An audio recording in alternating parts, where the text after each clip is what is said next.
白小子，老夫若是你，定然要拜入那逆徒的门下。以他的性子，若是拒绝，你会有更大的麻烦。这三人都有自己的算计，若是可以，真是谁都不想选。不过选蛊的话，也不得不考虑，总不见得只眼见亏。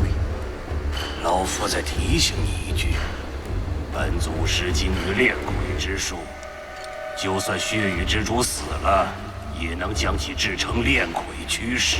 只是这种做法会让血雨之主的能力大减，不到逼不得已的时候，老夫是不会如此做的。所以别以为老夫会投鼠忌器，你是个聪明人，好好选吧。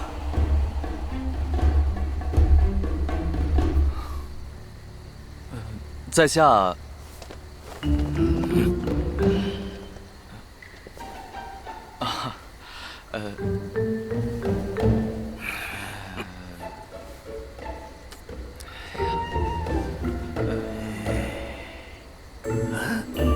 在下仰慕极阴岛久矣，若老祖不弃，愿拜入门下，侍奉左右。好，好，好，好，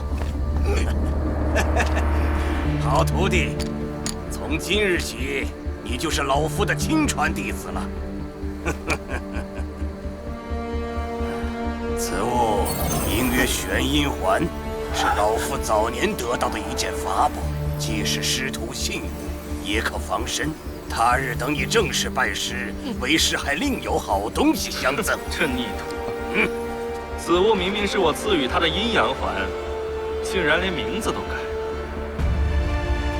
此环是其中阴环，虽有些防御功效，但被他手中另一枚阳环克制。若你用此物来对付他，就是自寻死路。